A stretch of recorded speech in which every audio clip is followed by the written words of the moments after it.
On February 20, 1945, in the northern sector of Iwo Jima, Japanese troops watched in confusion as unusual American tanks pushed forward through the gray volcanic ash. Dark smoke drifted behind them, not from battle damage, but from something unfamiliar. One tank slowly rotated its turret toward a reinforced bunker, but instead of a cannon's muzzle, the defenders saw a strange attachment, a redesigned tube ending in a nozzle. A sharp mechanical hiss followed, like air rushing from a compressor. A heartbeat later, a massive stream of burning fuel blasted outward, sweeping across 150 yards and swallowing a nearby pillbox in a sheet of napalm-thick fire. The screams faded almost instantly. Japanese soldiers scrambled for their field phones to report the nightmare unfolding before them. 8 specially altered Sherman tanks outfitted with flamethrowers, devices unlike anything they had ever faced, weapons that would radically reshape the brutal fighting on Iwo Jima. What they could not know was that these tanks were the result of months of secret experimentation at Schofield Barracks in Hawaii, where Navy Seabees had worked without pause to create them. It was a fusion of American industrial power and battlefield necessity, and one Marine battalion commander would later describe the result as the most effective single weapon of the entire operation. As the battle for Iwo Jima entered its second day, the cold arithmetic of warfare shifted dramatically. Those 8 tanks alone would be responsible for over 30% of all Japanese casualties by fire, figures that survivors from both sides would remember with dread for decades to come. The 43rd Chemical Company's first creation, Hells of Fire, demonstrated the concept's potential, but revealed critical limitations. The turret traverse was limited to 180 degrees. The flame gun's elevation was restricted. Most critically, the light tank's thin armor made it vulnerable to Japanese 47mm anti-tank guns that were standard equipment in defensive positions. UNM's team needed something better. Through military channels that reached to the highest levels, UNMA reported directly to Admiral Chester Nimitz's staff. They located 8 M4A3 Sherman medium tanks available for conversion. These tanks displaced 35 tons powered by a 500 horsepower Ford GAAV8 engine with armor ranging from 25mm to 76mm thickness. Standard armament included a 75mm main gun and multiple 30 caliber machine guns. The Shermans had proven their durability in European combat and possessed the armor protection necessary to survive Japanese anti-tank fire. But finding tanks was only the beginning. The real innovation came when Riker and Kell decided to combine the best elements from 3 existing flamethrower systems: the British Ronson, the Navy Mark I, and captured German designs from North Africa. Working 20-hour days in the Hawaiian heat, sleeping in shifts beside their welding equipment, the CBS began creating something unprecedented. The resulting weapon, designated CBH-1, Construction Battalion Hawaii 1, represented a quantum leap in flamethrower technology. Installation required 150 pounds of welding rod and 1,100 electrical connections, each one critical to the weapon's function. The conversion took 1,200 man-hours per tank, with 150 parts specially machined by CB metalworkers. Each conversion cost between $20,000 and $25,000, equivalent to $360,000. In modern currency, the technical specifications were revolutionary. The CBH-1 operated at 300 lb per square in pressure, triple that of previous designs. Maximum range extended to 150 yards with thickened fuel, nearly 3 times the distance of portable flamethrowers. The fuel mixture, a carefully calibrated blend of diesel fuel, gasoline, and napalm thickener developed by the 43rd Chemical Laboratory, would burn at 1,500 degrees Fahrenheit. The system could maintain continuous fire for up to 80 seconds, though doctrine recommended bursts of 2 to 3 seconds to conserve fuel and maintain accuracy. Most critically, the flamethrower replaced the tank's main gun, allowing full traverse of 270 degrees and elevation from -10 to +35 degrees through the tank's existing fire control systems. The gunner could aim the flame weapon as accurately as a conventional cannon using the same periscope and controls. This integration meant tank crews required minimal additional training to operate the new weapon effectively. But perhaps the most important innovation was psychological. The CBS painted the modified tanks in standard Marine Corps olive drab. No special markings, no indication of their terrible purpose. To Japanese observers, they appeared to be ordinary Sherman tanks until the moment they opened fire. By then, it was too late. The fuel system itself was a marvel of engineering. The main fuel tanks held 290 g of thickened fuel with an additional 10 gal of unthickened fuel for ignition. A separate pressure tank contained compressed nitrogen chosen over compressed air because nitrogen wouldn't support combustion if the tank was hit. The entire system was designed with multiple safety features to prevent the catastrophic explosions that had plagued earlier flamethrower vehicles.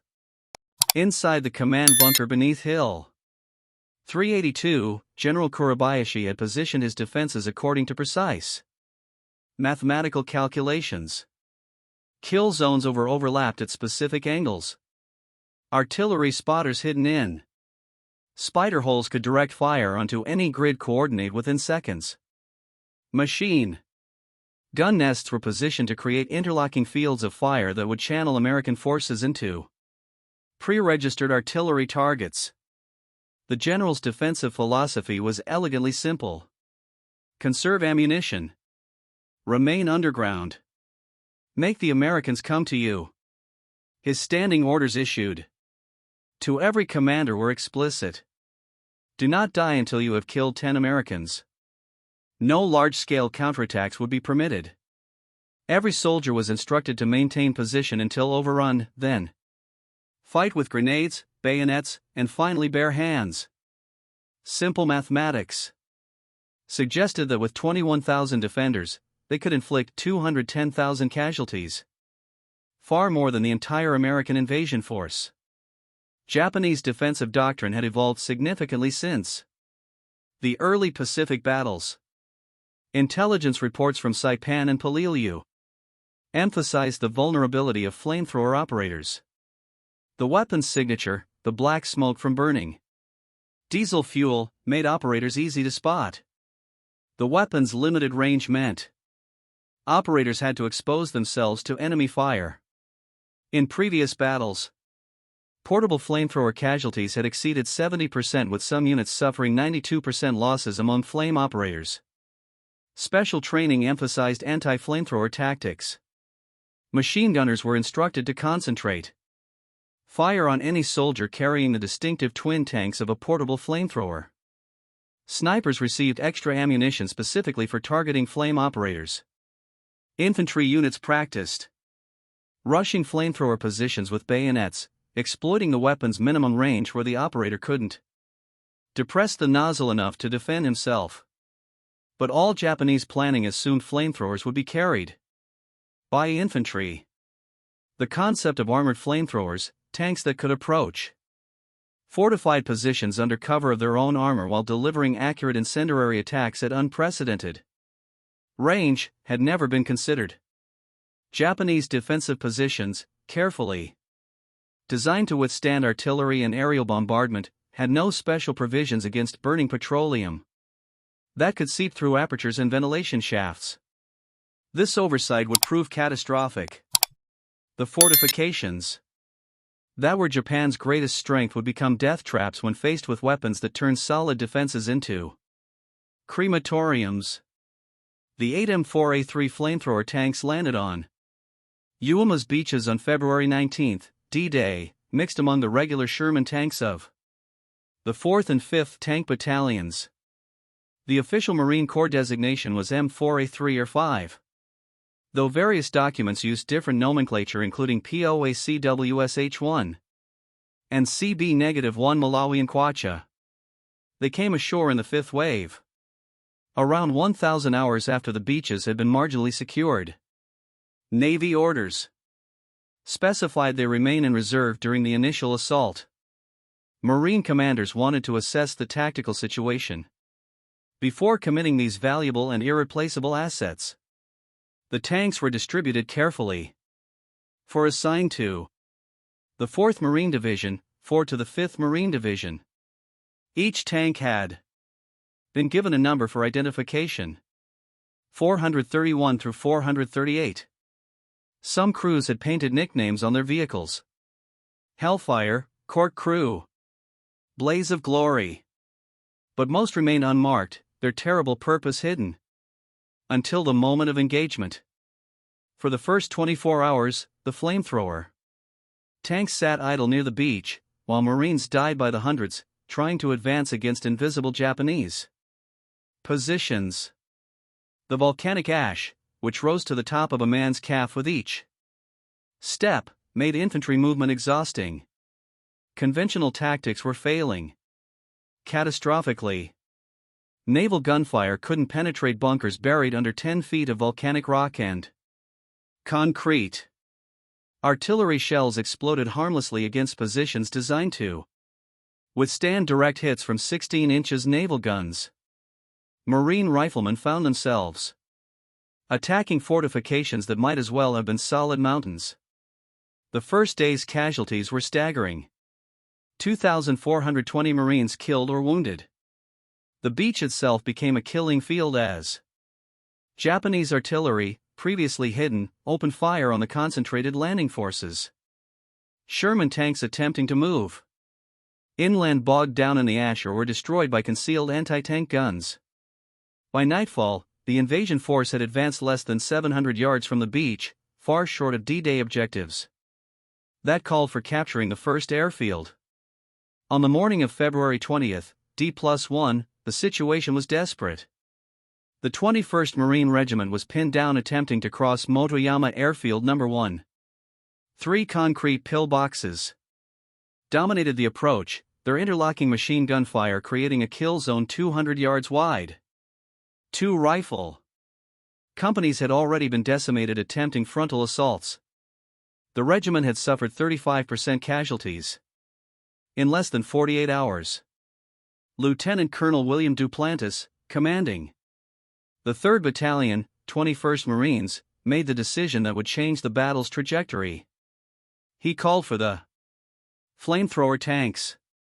At 1,420 hours, the 1st M4A3 Air 3 flamethrower tank entered combat. Tank number 431, commanded by Staff Sergeant Robert Meza, a veteran of Saipan and Tinian, approached the Japanese positions from an oblique angle, using destroyed Japanese aircraft as cover. To Japanese observers, it appeared to be another standard Sherman attempting the same failed assault. The tank's approach was cautious. Meza understood that surprise would be their only advantage. Inside the tank, the 5-man crew prepared for action. Driver, Private First Class James Morrison, guided the vehicle through the volcanic ash that threatened to bog down the 35-ton vehicle. Assistant driver, Private Robert Shin manned the bow machine gun, watching for Japanese infantry. Loader Corporal Anthony Vitelli checked the fuel pressure gauges.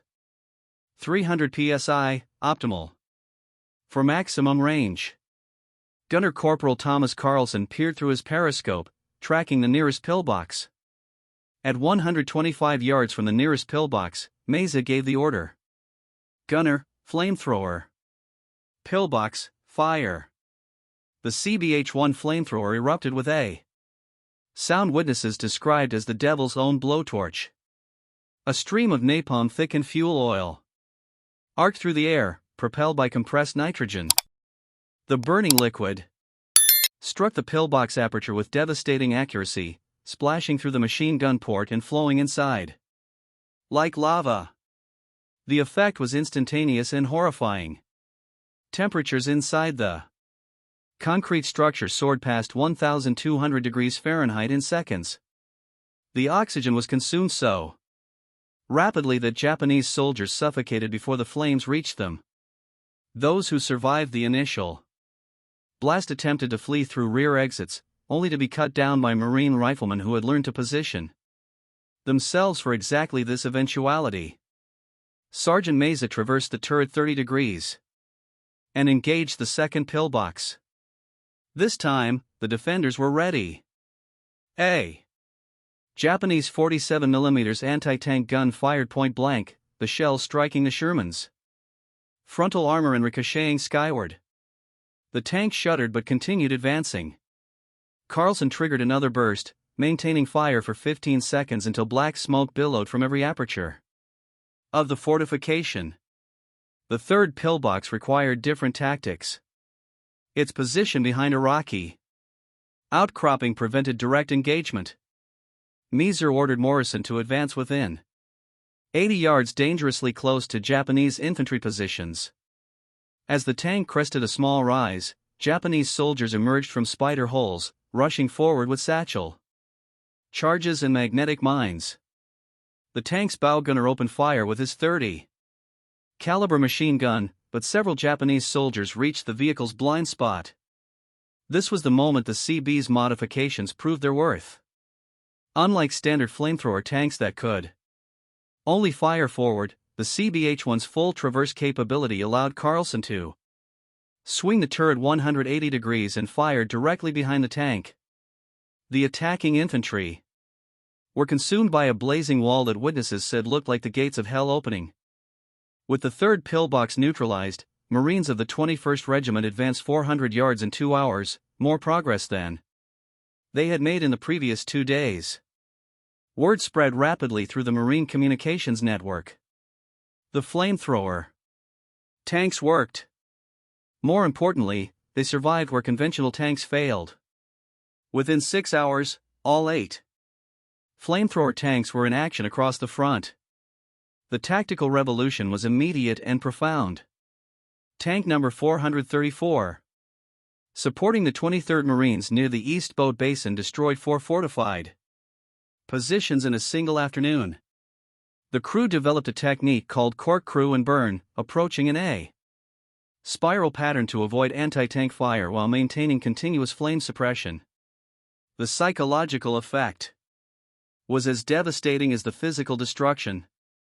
Japanese soldiers who had been trained to die at their posts began fleeing positions when they saw the flame tanks approaching, abandoning fortifications rather than face incineration.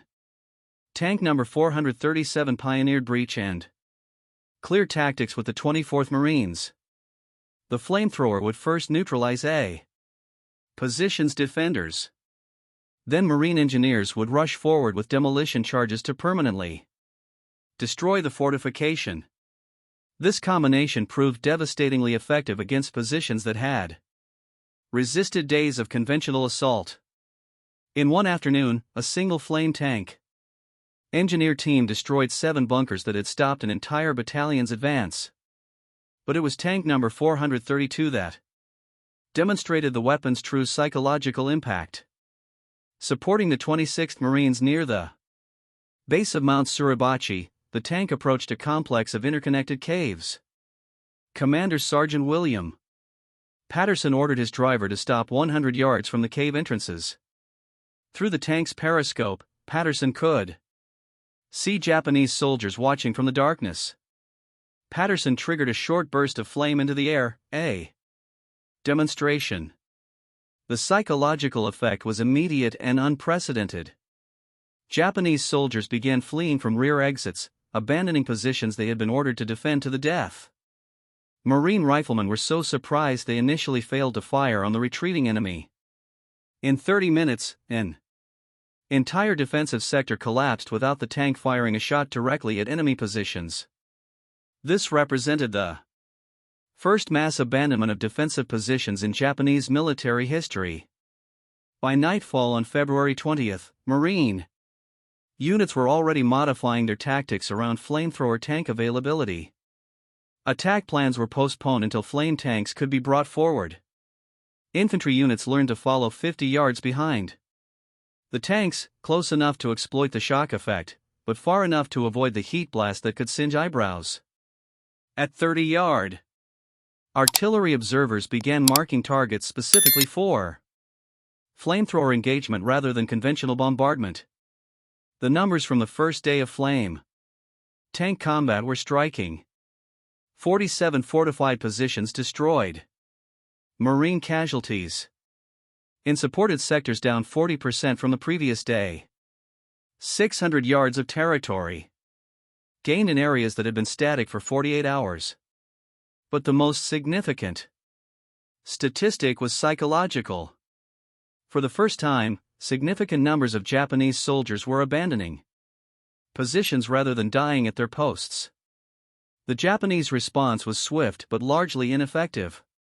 General Kurobayashi issued emergency orders that night, designating the flame tanks as priority targets.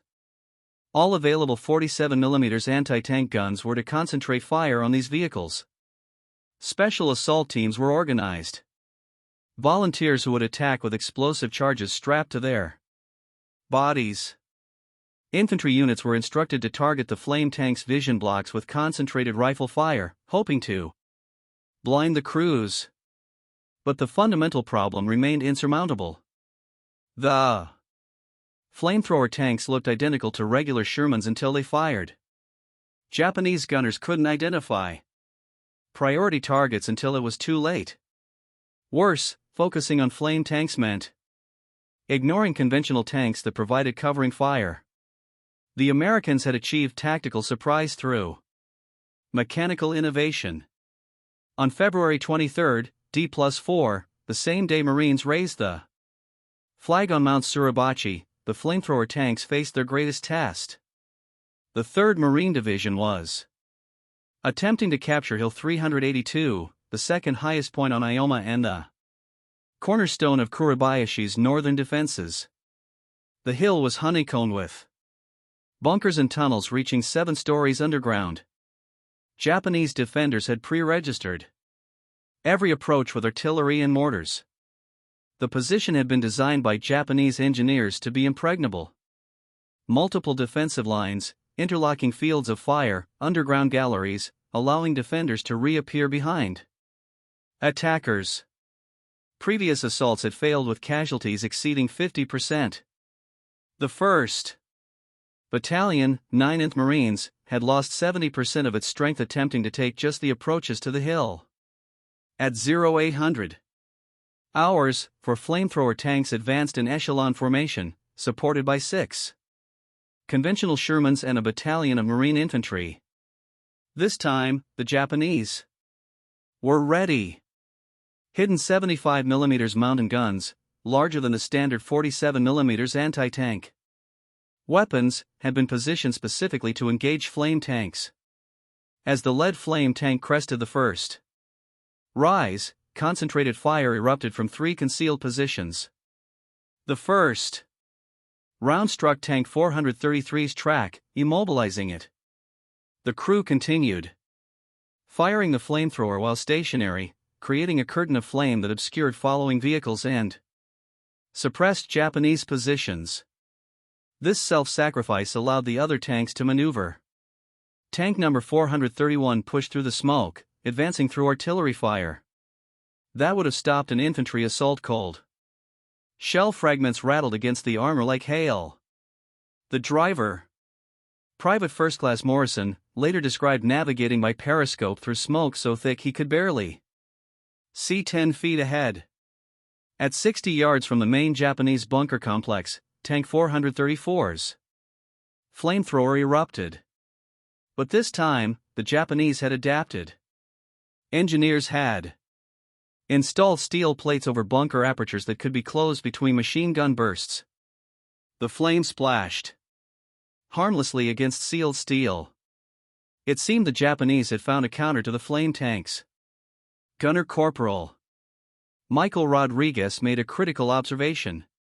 The steel plates glowed cherry red after sustained flame contact. Metal at hot would warp, creating gaps.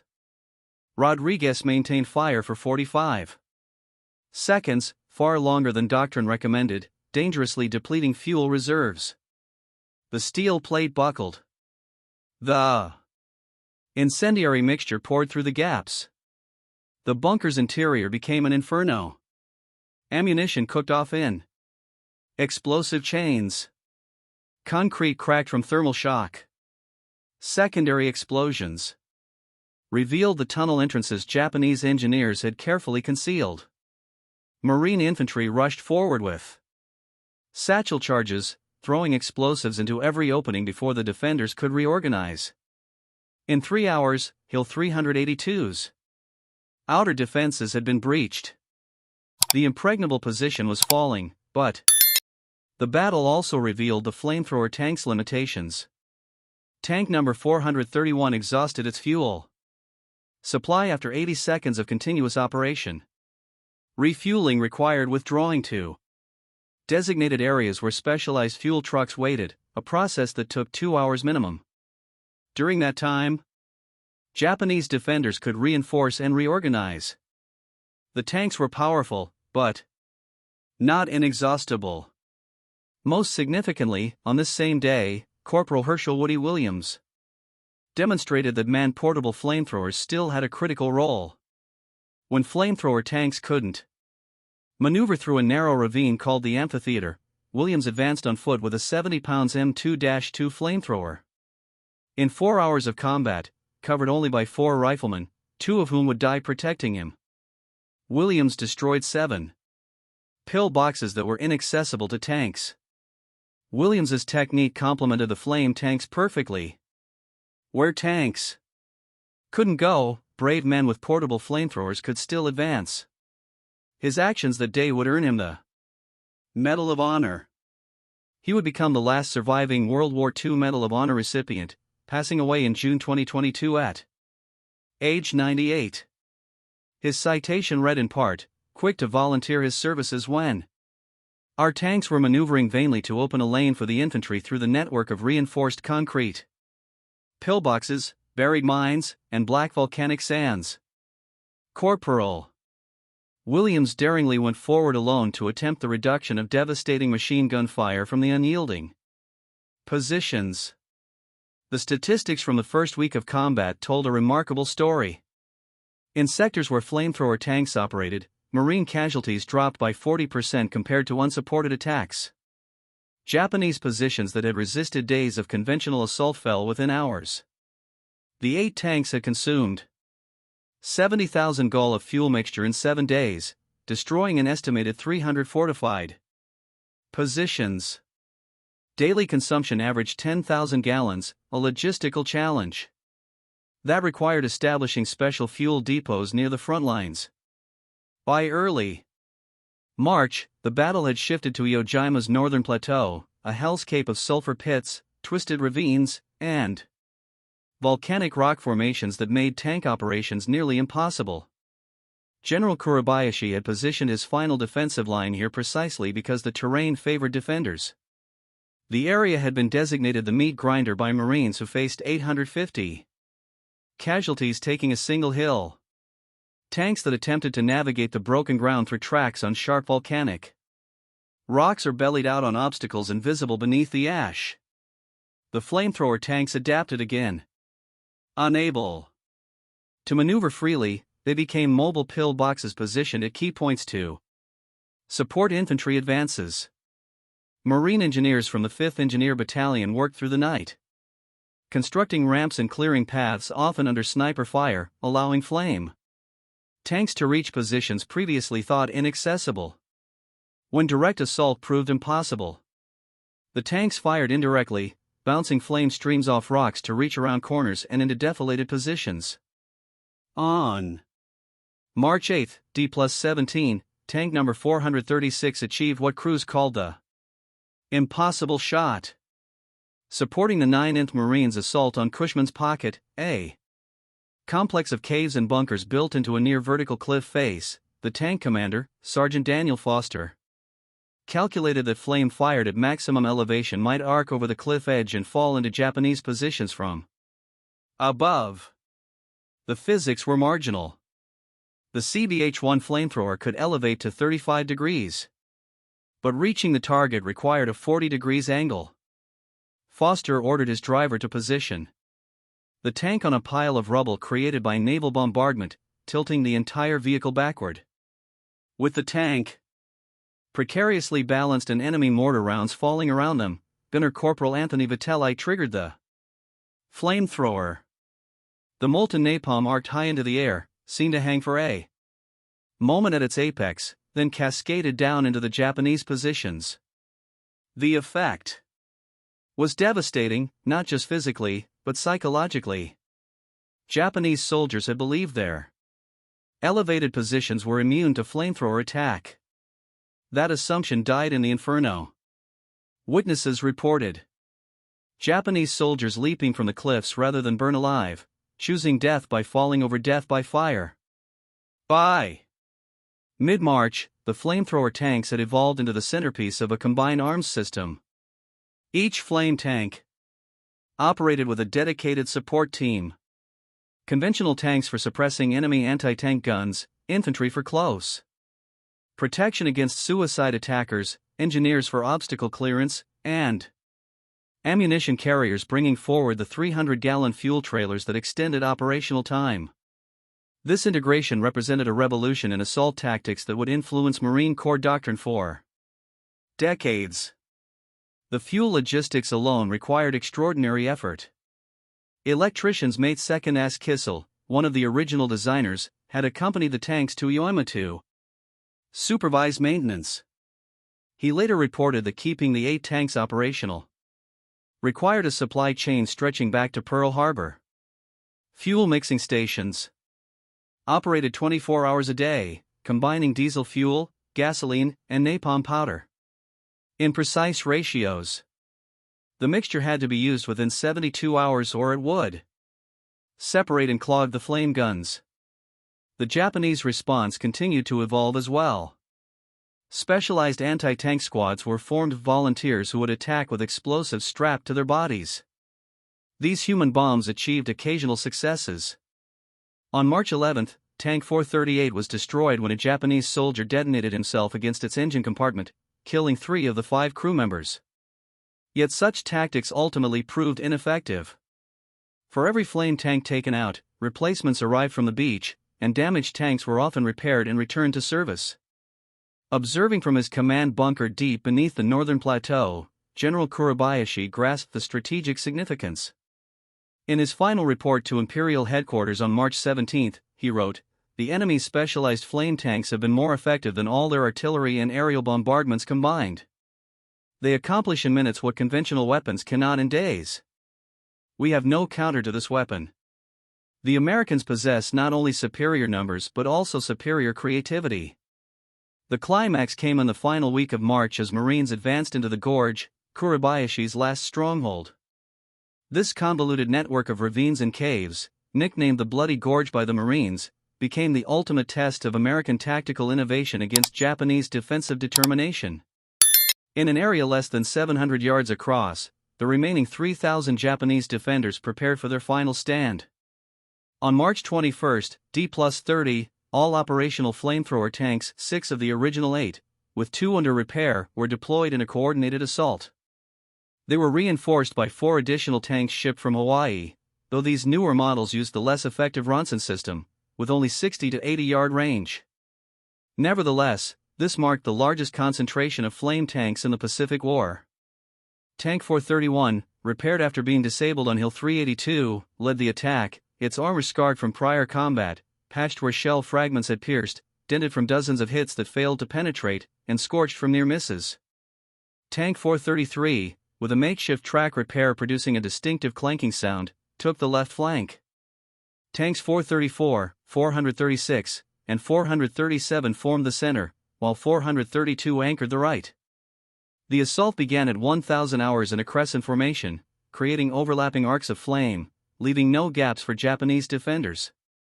Marine infantry followed, deploying white phosphorus grenades into cave entrances to mark targets for the tanks.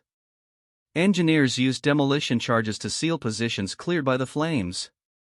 Japanese resistance remained fanatical but increasingly futile. Suicide squads charged from concealed spider holes only to be incinerated before reaching their targets. Anti-tank crews fired point-blank even as flames consumed their positions. In one remarkable incident, a Japanese officer emerged from a bunker wielding a samurai sword, charging Tank 434. The tank's bow gunner hesitated, possibly from shock or respect, allowing Marines to eliminate the officer mere yards away. His sword was later recovered and sent to Marine Corps headquarters as a symbol of desperate courage. By sunset on March 21, the gorge had been breached. Over 800 Japanese defenders lay dead, many burned beyond recognition. The flame tanks consumed 8,000 gallons of fuel mixture in a single day, a campaign record. Marine casualties, while still significant at 92 killed and 257 wounded, were far lower than would have been expected in a conventional assault. The toll on tank crews was psychological, many reported trauma from their role in the slaughter. Corporal Carlson of Tank 431 later testified, "You could hear them screaming when the flame hit. Not long, but sometimes at night. I still hear it. We did what we had to do, but I'll never forget the smell of burning flesh mixed with volcanic sulfur." Maintenance crews faced gruesome work, removing human remains fused to tank tracks with blowtorches. The tanks themselves suffered under constant strain, transmissions failed from ash-laden terrain, fuel lines clogged with carbon residue, and track pins broke under the weight of extra armor. By late March, keeping even 4 tanks operational required scavenging parts from damaged units. On March 26, 1945, Iwo was declared secure. The battle had lasted 36 days instead of the projected 5. American losses totaled 26,038, including 6,821 killed, a figure that shocked both the public and military leadership. Japanese casualties were nearly total. Of roughly 21,000 defenders, only 216 survived as prisoners. The rest died in combat or increasingly took their own lives rather than face capture or death by flame. The flame tanks had transformed the battle. Post-action reports credited them with preventing an estimated 5,000 American casualties, destroying over 1,000 fortified positions, consuming 360,000 gallons of fuel mixture, and reshaping Marine Corps assault tactics. Crucially, they shattered the myth of Japanese invincibility in defensive positions. Captain Frank Caldwell, commanding Company F, 26th Marines, summarized, "It was the flame tank, more than any other support, that won this battle. Artillery, naval gunfire, and airstrikes couldn't drive the Japanese from their underground fortresses. The flamethrowers did what nothing else could." Statistics revealed the weapon's impact. Over 30% of Japanese casualties on Iwo were inflicted by flame weapons, both tank-mounted and portable. In sectors with flame tanks, the Marines' advance rate tripled compared to unsupported attacks. The 216 Japanese prisoners, an unusual number in Pacific battles, frequently cited the fear of being burned alive as their reason for surrender. The tactical implications extended beyond Iwo. The Marine Corps immediately requested 54 more flame tanks for future operations. Colonel Unmack's team at Schofield Barracks accelerated production under AAA priority, equivalent to that assigned to the B-29 bomber and the Manhattan Project, developing the improved CBH-2 model with greater range and reliability. By June 1945, 70 new flame tanks were ready for Operation Downfall, the planned invasion of Japan. Observing the Marines' success at Iwo, the Army expanded its own flame tank program. The 713th Tank Battalion was fully converted for the Okinawa campaign. During the Battle of Okinawa, April–June 1945, Army flame tanks consumed 200,000 gallons of fuel mixture, proving equally effective against Japanese cave complexes. What began as a last-minute improvisation had become standard equipment in the Pacific. Strategically, the weapon highlighted the failure of Japanese doctrine refined over centuries to counter American innovation. The flame tanks represented far more than a new weapon, they embodied the transformation of warfare from individual courage to industrial capability. The production statistics tell their own story. Colonel on Mars. Flame Tank Group ultimately produced 354 flame tanks by war's end. The CBS at Schofield Barracks manufactured 226,343 gall of flamethrower fuel. The napalm mixing plant they constructed could produce 1,000 gallons per day. This industrial capability replicated across the Pacific meant American forces could literally burn their way through Japanese defenses. The CBS who had created these weapons received little public recognition. Machinist mate Rasher and electricians mate Kissel returned to civilian life after the war, their names forgotten, except in obscure technical reports. Colonel UNM continued developing chemical weapons until retirement, his contribution to victory known only to a few military historians. Yet their innovation had saved thousands of American lives and shortened one of the Pacific War's bloodiest battles. The Tank crews faced different challenges. Many struggled with what would later be recognized as post-traumatic stress disorder. The memory of human beings turned to ash, of screams cut short by consuming flame, haunted men who had done what duty demanded. Sergeant Meeser never spoke of his service until shortly before his death in 1993, telling his grandson, "We did what we had to do. Nobody should be proud of burning men alive, but those tanks saved a lot of Marine lives." That's what I try to remember. Veterans of the flame tanks formed their own informal support network after the war. They met annually in Hawaii, returning to Schofield Barracks where their weapons had been created. These reunions, unreported by media, allowed men to share experiences too terrible for civilian understanding. The last reunion was held in 2010, attended by only 4 surviving crew members. The Japanese perspective emerged slowly through prisoner interrogations and captured documents. Soldiers who had been taught that death in battle guaranteed spiritual transcendence found themselves paralyzed by the fear of incineration. The dishonor of fleeing from combat positions seemed preferable to dying in underground ovens. This psychological collapse contributed to the first large-scale surrenders in Japanese military history. Lieutenant Yamada, who had witnessed the first flamethrower tank attack on February 20th, survived the battle as one of the 216 prisoners.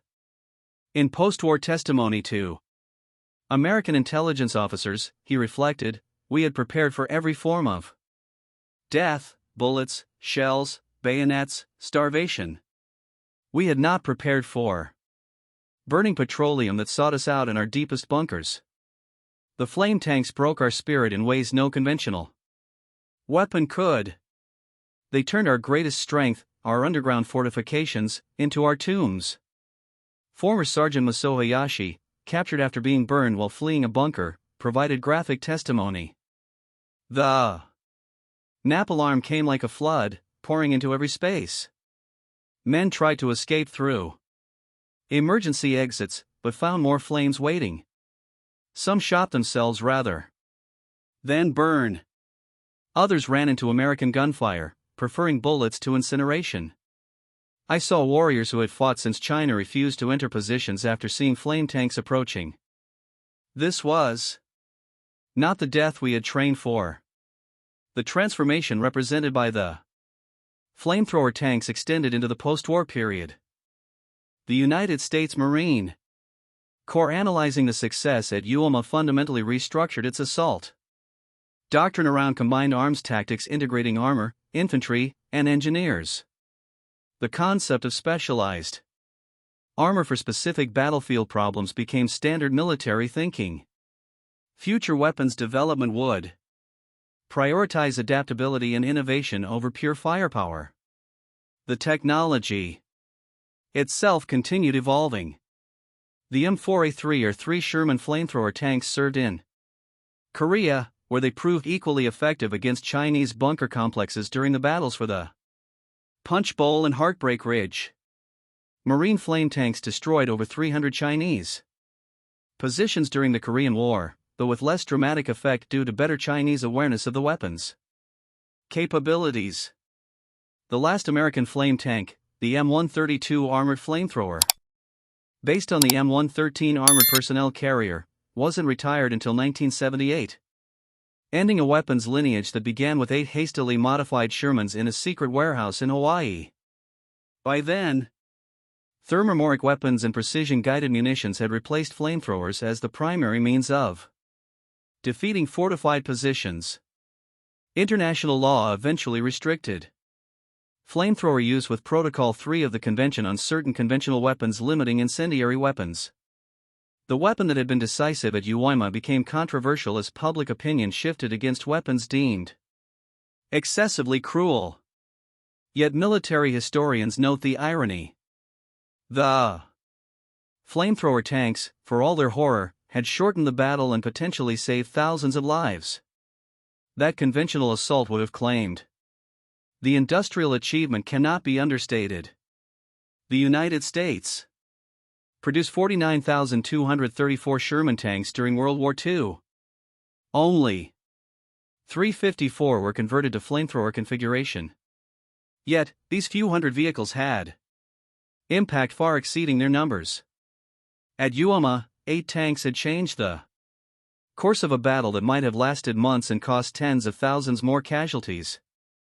The production cost, roughly $200,000 per converted tank in 1945, seems trivial compared to the lives saved. Military analysts calculated that each flame tank at Iwo Jima potentially preserved 625 American casualties based on casualty rates in unsupported versus flame-supported attacks. In the cold calculus of war, the investment in technology had paid dividends in blood not spilled. But perhaps the most profound legacy was psychological. The flamethrower tanks had demonstrated that technological innovation could overcome even the most fanatical human resistance. The age of individual warrior prowess was ending, replaced by an era where victory belonged to nations capable of superior industrial production and technical innovation. The samurai spirit, for all its nobility, could not withstand liquid fire delivered by mass-produced machines. In the volcanic soil of Iwo Jima, beneath monuments to courage and sacrifice, lie the remains of over 20,000 Japanese soldiers who died defending positions they believed impregnable. Many were incinerated by weapons they never imagined could exist. Their deaths marked not just the end of a battle, but the end of an era when spiritual dedication could overcome material disadvantage. The 8 M4A3 or 3 flamethrower tanks that fought at Iwo Jima were ultimately machines. Steel, aluminum, rubber, and mechanical components assembled by workers who would never see combat. Yet, they represented something larger: the mobilization of American industrial might, scientific innovation, and mechanical genius in service of victory. The CBS who built them, the Marines who crewed them, and the Japanese who died facing them were all part of a transformation that would define modern warfare. Today, the last surviving flamethrower tank from Iwo Jima sits in the National Museum of the Marine Corps in Quantico, Virginia. Tank number 434, the museum specimen, bears the scars of its service. Welding marks where armor was patched, dents from shell impacts, scratches from volcanic rock. A small plaque notes its specifications and battle history. What it cannot convey is the sound of compressed nitrogen releasing, the smell of burning napalm mixed with sulfur, the sight of liquid fire flowing like water into underground fortresses. Visitors often pass quickly, disturbed by the weapon's terrible purpose. School children on field trips ask why anyone would create such a horrible weapon. Veterans who understand its history pause longer, some saluting, others simply staring in silent remembrance. For them, the tank represents not glorification of war, but recognition of war's terrible necessities. The last reunion of Iwo Jima flame tank veterans was held in 2015 on the battle's 70th anniversary. Only 3 crew members attended, all in their 90s. They gathered at the museum, sharing memories with historians eager to preserve first-hand accounts. Corporal Anthony Vitelli, former gunner on Tank 436, offered perhaps the most poignant observation. People ask if I'm proud of what we did. Pride isn't the right word. We did a terrible job that had to be done. Those tanks saved Marine lives. That's enough. The men who designed, built, and operated these machines have almost all passed into history. Corporal Herschel Woody Williams, who fought alongside the flame tanks with his portable flamethrower, was the last Medal of Honor recipient from Iwo Jima to die, passing in June 2022 at age 98. With him went the last living memory of flame warfare's terrible reality. His foundation continues to honor Gold Star families, ensuring the sacrifice of those who died is not forgotten. Colonel UNMAR's classified reports declassified in the 1970s reveal the frantic pace of innovation that produced the flame tanks. Working 20-hour days, sleeping in shifts beside their welding equipment, the CBS had accomplished what conventional military procurement would have taken years to achieve. Their reward was seeing their creation succeed beyond all expectations, shortening one of the Pacific War's bloodiest battles. The Japanese military archives, opened to researchers in the 1980s, provide the enemy perspective on facing flame tanks. Report after report describes the paralysis of watching liquid fire approach, knowing that concrete and steel offered no protection. Orders to hold positions to the death became meaningless when death came as flowing fire that sought out every hiding place. One Japanese report noted, the flame tanks negated every advantage of our defensive positions. Height meant nothing when fire could arc over obstacles. Depth meant nothing when flame flowed like water into our tunnels. Concrete and steel that could withstand tons of explosive were useless against liquid fire. General Kurabayashi's final message, transmitted just before his death in late March 1945, contained a prescient observation. The Americans have not just defeated us with superior numbers or firepower. They have defeated us with superior imagination, turning our greatest strength, our underground fortifications, into death traps. Future wars will belong to nations that can imagine new forms of warfare, not those who perfect old ones. His prediction proved accurate. The revolution in military affairs that began with 8 flame tanks at Iwo Jima continued through guided missiles, precision weapons, and cyber warfare. The principle remained constant. Technological innovation defeats traditional tactics. Imagination triumphs over convention. The transformation from conventional to flame warfare at Iwo Jima took just days, but changed combat doctrine forever. Marines who had been trained for traditional assault tactics learned to coordinate with flame tanks using their shock effect to break defensive lines thought impregnable. This integration happened not through formal training but through battlefield innovation adaptation under fire that exemplified American military flexibility. Statistical analysis conducted after the war revealed striking patterns in sectors where flame tanks operated. Japanese defenders were 70% more likely to abandon positions before being overrun. The psychological impact exceeded the physical destruction. The mere presence of flame tanks at a sector often caused defensive collapse without firing a shot. One Marine intelligence report noted, the enemy's fear of flame tanks borders on panic. Prisoners report that soldiers refuse orders to occupy positions once flame tanks are spotted in the area. The 8 flamethrower tanks of Iwo Jima had achieved something remarkable. In 36 days of combat, they had validated a new form of warfare, saved thousands of American lives, and contributed to victory in one of World War II's most crucial battles. Their legacy lived on in every subsequent conflict where American forces faced entrenched enemies, from Korea to Vietnam to Iraq. Yet the moral questions remain unresolved. The tank crews who survived often struggled with what they had done. The efficiency of killing by fire, the industrial scale of incineration, challenged traditional concepts of honorable warfare. These men had been instruments of a terrible necessity, wielding weapons that turned human beings to ash in seconds. Many never spoke of their service, taking their memories to the grave rather than burden others with the horror. The final testament comes from a 1985 reconciliation ceremony on Iwo Jima. Former tank commander Robert Meza and former Lieutenant Koshi Yamada, who had witnessed the first flame tank attack, stood together where Tank 431 had first fired 40 years earlier.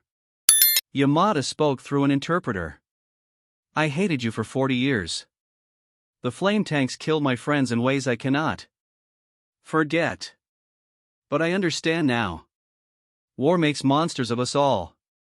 You did what you had to do, as did we. Meeser responded simply.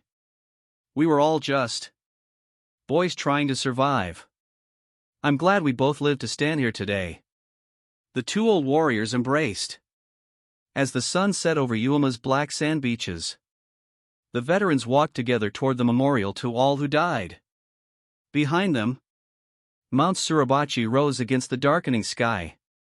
The island that had once burned with combat fury had returned to peace. The age of the flamethrower tank had begun and ended in the Pacific, its legacy written in fire across volcanic islands. 8 modified Shermans had changed the nature of warfare, demonstrating that victory in modern conflict belonged to nations capable of wedding industrial might to battlefield innovation. The flames had long since vanished, yet their impact on military history remains indelible. Ultimately, the Battle of Uwama was not won by sheer bravery alone, though courage was abundant on both sides, but by the fusion of American industrial strength and battlefield ingenuity. The flamethrower tanks embodied the intersection of technology, strategy, and determination that would define American military dominance for decades. These weapons, brutal but necessary, met the demands of a war that required total victory. The Japanese defenders had displayed extraordinary valor, constructing the most formidable defensive network in the Pacific, a subterranean fortress impervious to conventional arms. Yet they had not anticipated the fiery torrents that rained from the flamethrower tanks, seeking every cave and bunker, turning their sanctuaries into infernos. Their defeat was not a failure of bravery but a collision with superior innovation and technological advantage. The statistics tell the story with unflinching clarity: 8 flamethrower tanks, 360,000 gallons of fuel mixture, over 1,000 fortified positions destroyed, an estimated 5,000 American casualties averted, more than 6,000 Japanese soldiers killed by flame weapons, and 36 grueling days of combat that could have extended into months without this decisive technology. Uwama, now restored to Japan and renamed Iwodo, bears few outward scars. Nature has reclaimed shell craters and filled trenches with volcanic soil. Beneath the surface, however, sealed caves and collapsed tunnels still contain the remains of those who perished in the inferno, their sacrifice fading in memory. General Holland Smith, commander of the 5th Amphibious Corps at Uwama, reflected in his memoirs, the flamethrower tanks were the difference between victory and disaster. Without them, the cost of taking every yard would have been unbearable. They were terrible weapons, but war is a terrible enterprise. Ultimately, they saved more lives than any other armament we employed. Though the flames that engulfed Japanese positions have long since faded, and the men who operated them have mostly passed, the revolution they initiated, the shift from personal valor to technological supremacy, continues to influence military thought globally. In 8 modified Sherman tanks, America had found the key to breaching the Pacific War's most impregnable fortress, reshaping warfare in the process. The battle ended. The broader war would soon conclude.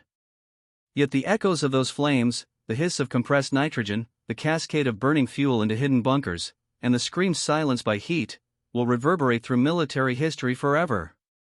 The era of the lone warrior concluded in fire on a volcanic isle. The era of technological warfare had begun.